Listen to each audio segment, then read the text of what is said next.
Salam sejahtera, anda bersama saya Rizal Zulkafli dan ini Niaga Awani. Bermula 15 Jun lepas dana padanan caruman platform ekonomi gig program penjana gig yang dikendalikan Perkeso yang diumumkan Perdana Menteri dalam Pelanjangan Semula Ekonomi telah dibuka untuk pendaftaran platform penyedia perkhidmatan gig.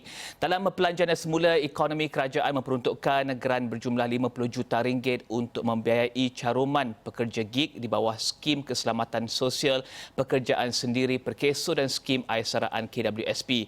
Bagi pekerja gig, program penjana gig Perkeso akan memberikan mereka pelindungan keselamatan sosial SPS di bawah Pelan 2 dengan caruman RM232 secara percuma selama setahun. Daripada jumlah ini, kerajaan membiayai 70% caruman manakala baki 30% oleh platform penyedia perkhidmatan. Kita ingin melihat dengan lebih mendalam kepada program penjana gig yang dikendalikan Perkeso bersama Ketua Bahagian Skim Pekerjaan Sendiri Perkeso, Azhar Mat Nazri. Pertama sekali, Azhar, kita ingin melihat dengan lebih mendalam bagaimanakah sambutan majikan pekerja gig ini kepada penjana gig ini? Adakah banyak permohonan yang telah diterima setakat ini?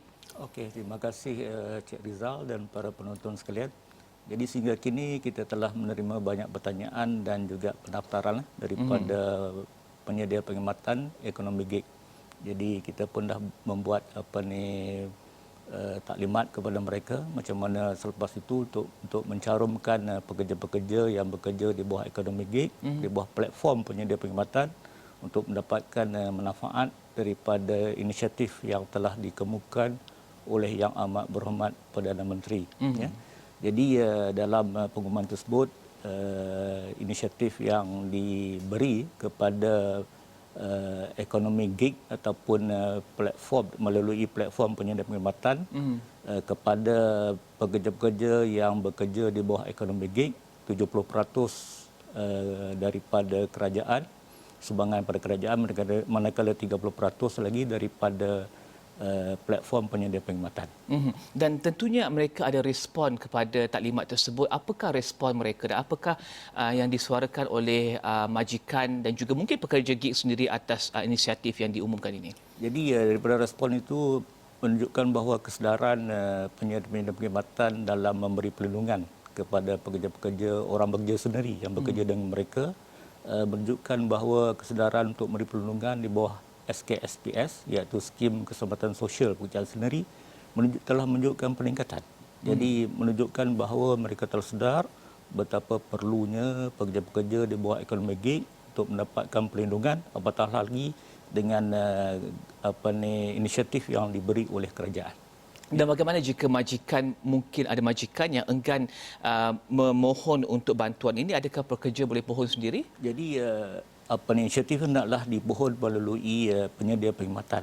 Dalam erti kata sebab orang bekerja sendiri ini sebenarnya mereka tidak ada majikan. Mereka bekerja sendiri, tetapi di dalam ekonomi gig mereka kena melalui penyedia perkhidmatan.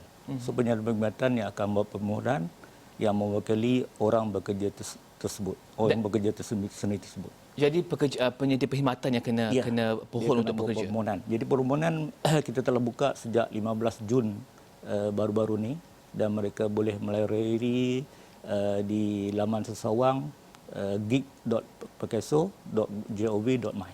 Ya, boleh buat pendaftaran melalui laman tersebut. Dan prosesnya mudah untuk majikan ini? Prosesnya mudah. Pertama kali mereka mesti mendaftar dan kita akan menghubungi mereka untuk memberi butiran selanjutnya lah kepada mereka. Ada had berapa jumlah pekerja yang majikan pekerja gig ini boleh pohon untuk jumlah pekerja mereka? Kita tidak ada had. Kita tidak ada had selagi mereka ada menggunakan aplikasi yang berasaskan ekonomi digital, yang berasaskan digital ataupun aplikasi apps. Sebagai contohnya macam e-hailing. E-hailing menggunakan apps. So penyedia perkhidmatan dia itulah yang kena membuat permohonan melalui Perkeso. Dan berapa penyedia perkhidmatan adakah jumlah penyedia perkhidmatan yang diiktiraf ataupun bagaimana? Jadi kita sarankan mereka mendaftar dengan MDEC, Malaysia Development Economic Corporation. MDEC sebagai salah satu keperluan bagi kita lah untuk kita mendapatkan inisiatif ini. Jadi kira-kira ada dalam 100 lebih lah yang mendaftar dengan MDEC setakat ini. Jadi kita sarankan mereka mendaftar dengan MDEC. Ya. Dan saya tahu ada 4 jenis plan SKSPS ni, tetapi plan nombor 2 yang akan disubsidi kerajaan. Mungkin secara ringkasnya plan-plan lain ni dia melindungi pekerja yang bagaimana? Ya, kita di bawah Akta Keselamatan Sosial Pekerjaan Sendiri 2017, kita menyediakan 4 plan caruman. Plan pertama, plan kedua, plan ketiga dan plan keempat. So plan-plan ini disediakan adalah mengikut kemampuan dan keselesaan orang bekerja sendiri itu untuk mencarum. Sebagai caruman yang plan 1, kita tetapkan 157.20 sen setahun. 157.20 sen setahun. Plan kedua 232.80 sen. Manakala plan ketiga 442.80 sen dan plan keempat 592.80 sen. Jadi plan-plan ni kita sediakan dengan pendapatan gaji yang diinsurunkan dalam lingkungan antara 1050 sehingga 3950.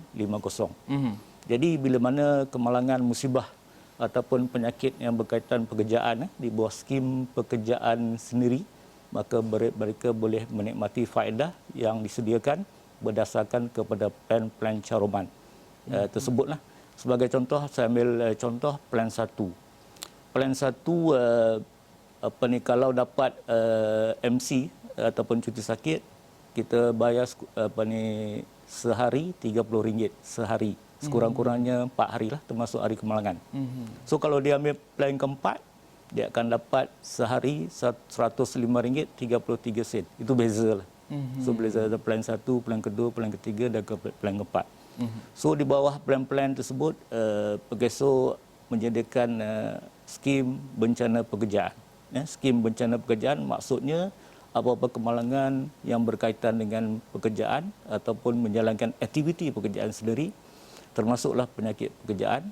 Contohnya penyakit pekerjaan sekarang ni, kalau dia terkena dengan COVID-19, contoh semasa dia membawa penumpang, dia dijangkiti oleh COVID-19.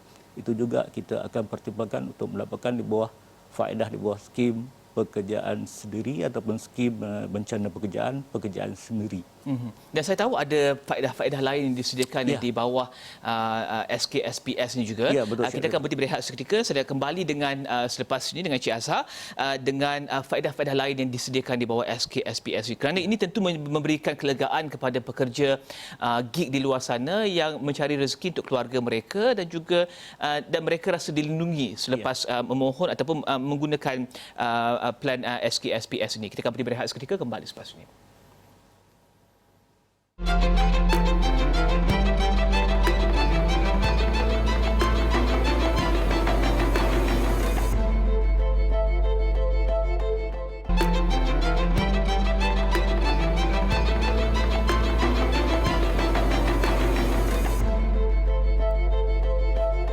Bertemu kembali, kita bersama dengan Ketua Bahagian Skim Pekerjaan Sendiri Perkeso, Azhar Mat Nazri. Seterusnya, Azhar, apakah jenis faedah yang disediakan di bawah SKSPS ini? Saya tahu Encik Azhar ada sebutkan berkenaan dengan faedah cuti sakit, tetapi faedah-faedah lain pula bagaimana? Ya.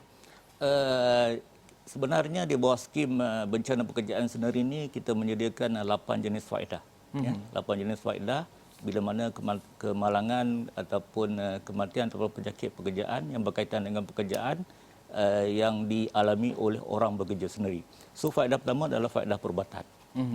Manakala faedah kedua adalah faedah hilang upah sementara, sebagaimana yang sebutkan tadi, berdasarkan pada cuti sakit mereka tidak mendapat pendapatan. So sebagai penggantian pendapatan tersebut, Perkeso menyediakan berdasarkan pada plan caruman yang dipilih.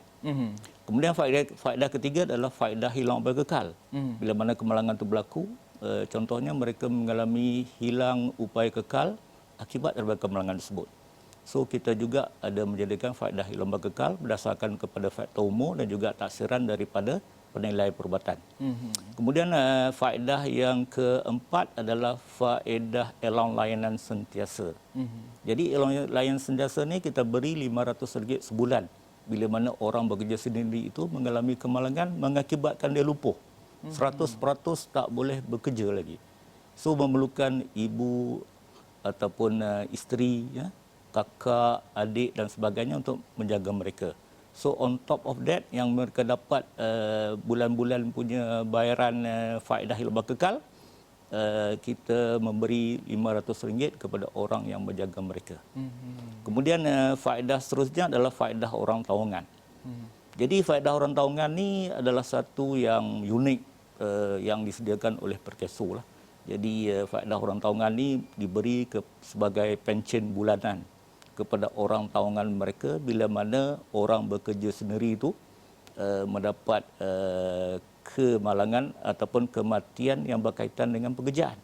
So bila mana mereka meninggal dunia yang berkaitan dengan pekerjaan, isteri dan anak ataupun kalau belum berkahwin, ibu bapa, adik-beradik akan mendapat faedah orang tawangan. So berapa banyak isteri akan dapat?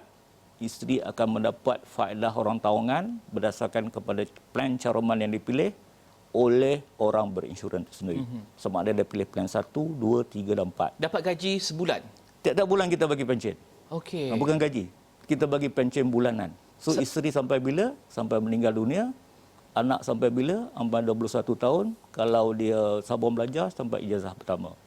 So berapa banyak? So berdasarkan kepada plan, kalau dia pilih plan 1, sebulan dia dapat isteri dan anak 945 sebulan sepanjang hayat.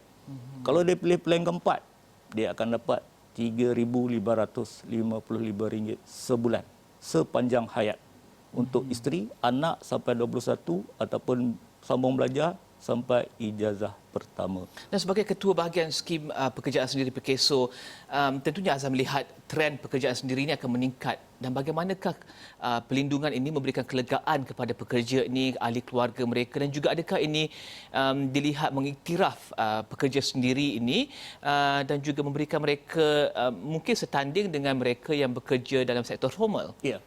Jadi berdasarkan trend semasa, keadaan semasa sekarang ni nampaknya orang lebih berminat untuk bekerja sendiri. Sebab pekerjaannya bebas, tanpa kawalan, tak ada majikan dan juga penempatannya adalah tidak terhad berdasarkan kepada kerajinan ataupun kreativiti. Ya. Jadi Perkeso sebenarnya telah bersedia untuk memberi perlindungan kepada mereka dan melihatkan kepada kejadian-kejadian yang berlaku di mana dalam tahun ini saja ada 7 orang penghantar makanan yang kemalangan maut yang tidak ada perlindungan daripada SKSPS. So sebab itulah kita terpanggil untuk memberi perlindungan kepada pekerja-pekerja di bawah sektor informal. Selama ini Perkeso yang ditubuhkan sejak 1971 cuma memberi perlindungan kepada sektor formal. Ada majikan, ada pekerja. Majikan pekerja di bawah contract of service. Jadi yang bekerja sendiri, yang freelancer tu semuanya tak ada perlindungan. Ya, jadi kalau apa-apa berlaku pada mereka, bagaimana nasib dengan tanggungan mereka? Ya, isteri, anak, adik-beradik dan sebagainya. Jadi menyedari hakikat itulah Perkeso dari semasa ke semasa sentiasa membuat penambahbaikan dari sudut untuk memertabatkan institusi keselamatan sosial di negara ini. Dan ia dilihat seperti lebih inklusif pada semua jenis pekerja dan juga kalau pekerjaan kita lihat daripada statistik yang dikeluarkan oleh Jabatan Perantakaan, ada kira-kira 2.72 juta yang bekerja sendiri. So setakat ini kalau berdasarkan pada statistik semasa yang mencarum dan mendaftar dengan SKSPS cuma kira-kira 49,500. Ya. So banyak lagi orang-orang bekerja sendiri yang tidak mendaftar dan mencarum. Jadi perlu diberi kesedaran kepada mereka bahawa betapa pentingnya kita mencarum dan mendaftar dengan SKSPS. Nasib malang kita tidak tahu. Hari ini kita sihat, mungkin besok kita mengalami musibah. Kita tidak tahu.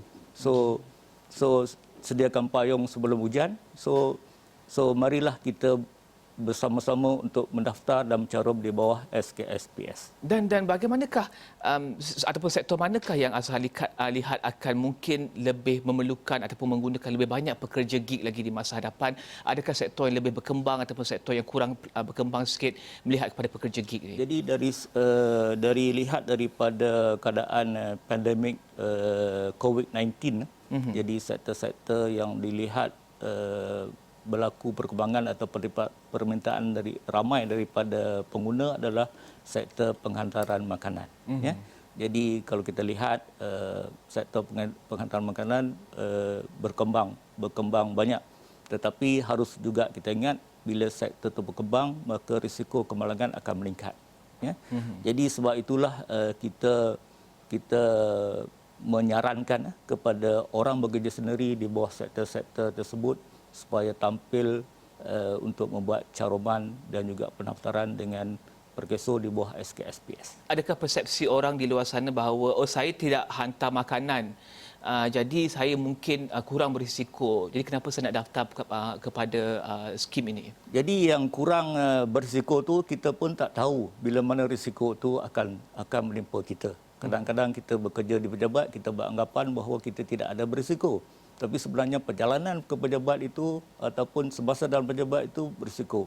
Jadi semua ketentuan itu telah ditetapkan oleh ilahi. Jadi kita tidak pasti bagaimana. Jadi satu lagi Cik Rizal. Jadi konsep perkeso ni adalah berdasarkan kepada pooling of resources dan sharing of risk, perkongsian risiko dan juga pengumpulan dana daripada orang-orang untuk mencarum dengan perkeso. Seperti insurans? Seperti insurans juga konsep. Jadi konsep dia bila mana kita tidak ada kemalangan yang menimpa kita, wang yang kita salurkan itu adalah digunakan untuk memberi manfaat kepada orang-orang yang ditimpa musibah ataupun kemalangan, penyakit dan sebagainya. Dan seterusnya, nilai tambah lain yang perkeso berikan lagi untuk pastikan mereka dalam pekerjaan gig, mereka yang bekerja sendiri ini tidak ketinggalan mungkin dari segi kemahiran dan juga pelindungan-pelindungan lain. Bagaimanakah? Ya. Jadi kita memandang ke hadapan untuk pekerja-pekerja dalam sektor gig ni, dan juga bukan sektor gig saja, sektor orang bekerja sendiri. Dan di bawah SKSPS sekarang ni kita juga ada menyediakan faedah pemulihan. Jadi faedah pemulihan dan juga vocational. Jadi bila mana mereka mengalami kemalangan, kita juga ada menyediakan kemahiran kepada mereka. Contohnya macam membuat kek, pastry dan juga perbaiki handphone, TV dan sebagainya. Untuk menajamkan kemahiran mereka, semua mereka boleh mencari nafkah bila mana mereka boleh bekerja semula. Dan ada success story yang ringkas yang boleh Encik Azhar kongsikan kepada penonton di luar sana, mereka yang kemalangan bekerja sendiri kemudian dibantu oleh perkeso? Okey, ada satu kes di mana seorang pemandu taksi ini dia kemalangan semasa nak pergi ke KLIA. Sampai satu lampu isyarat di mana sebuah lori telah melanggar taksinya dari belakang. So pemandu taksi ini dia kata inilah skim yang ditunggu-tunggu. Jadi dia masuk bulan Julai, skim ini dilancarkan pada 13 Jun 2017. Jadi dia kata dia tanpa berlengah masa panjang, dia terus mencarum dan mendaftar di bawah SKSPS. Jadi akibat daripada kesedaran dia untuk mendaftar dan mencarum, maka kemalangan dia tu kita kira sebagai bercadar kerja, maka kita ada buat bayaran cuti sakit kepada beliau dan juga beliau layak untuk mendapatkan hilang upaya kekal. Dan beliau juga menjalani rawatan di pusat rehabilitasi perkeso di Melaka. Jadi untuk makluman Cik Rizal dan penonton sekalian, pusat rehabilitasi di Melaka kita menyediakan pelbagai-bagai kemudahan. Jadi selain daripada itu kita juga menyediakan implan kepadanya sebab dia mengalami kecederaan di tulang belakang. Dan dia juga kita bagi dia latihan vocational seperti membuat kek. Jadi dia dah pandai buat kek dan boleh menjalankan perniagaan sendiri. Terima kasih Encik Azhar Mat Nazri, Ketua Bahagian Skim Pekerjaan Sendiri Perkeso. Laman webnya adalah gig.perkeso.gov.my untuk majikan dan juga pekerja lihat sendiri program SKSPS Pelan 2 yang disubsidikan oleh kerajaan. Terima kasih Encik Azhar dan juga Perkeso. Kita akan beri berehat seketika, kembali selepas ini.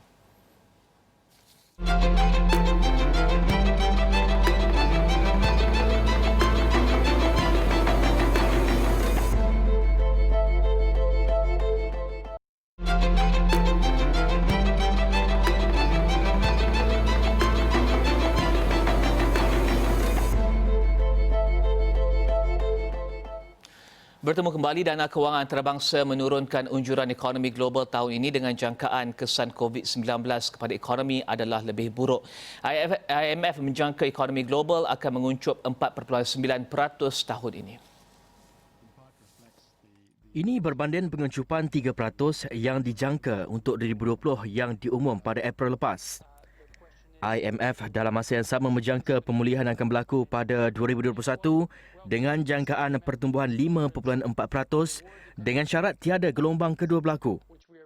The COVID-19 pandemic pushed economies into a great lockdown that saved lives but also triggered the worst recession since the Great Depression.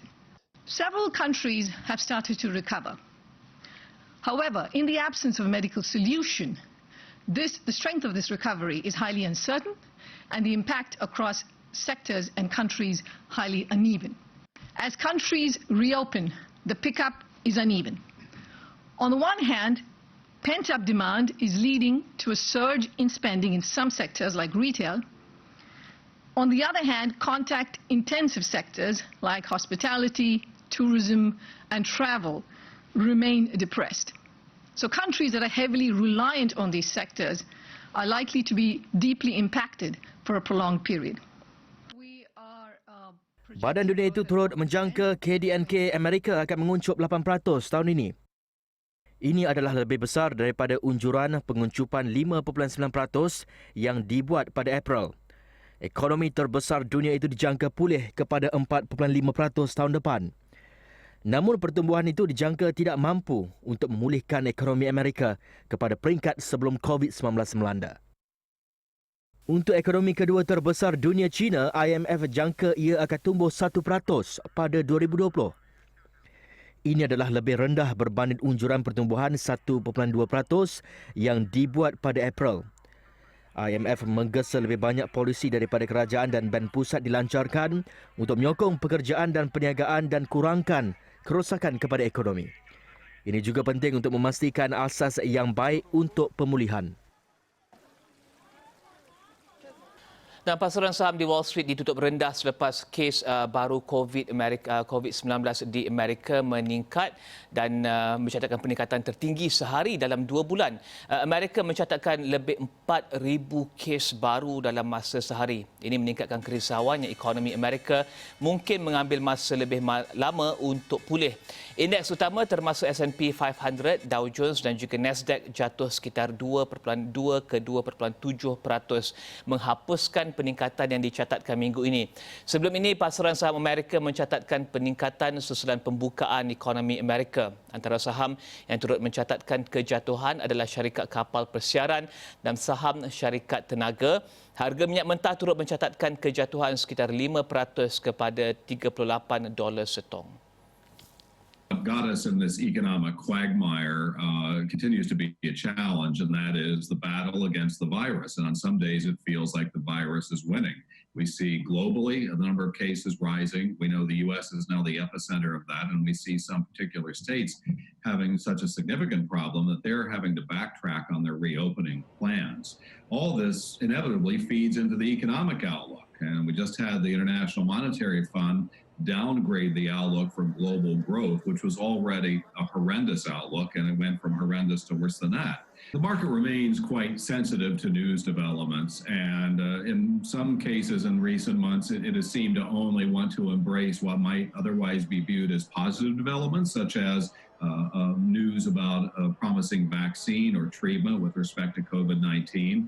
But it remains at risk of negative developments, and when it feels like the give and take with the virus is taking a negative turn, I think it's natural for investors to pause. And this occurs at a time when many institutional money managers believe that the market looks rather richly valued. And that's not the kind of environment where you want to sort of get out over your skis and be buying when the news cycle is arguing against more caution. Dan paparan itu mengakhiri Niaga Awani untuk pagi ini. Teruskan bersama kami di Astro Awani Berita Sekedap Dimensi. Saya Riza Zulkafli. Salam hormat.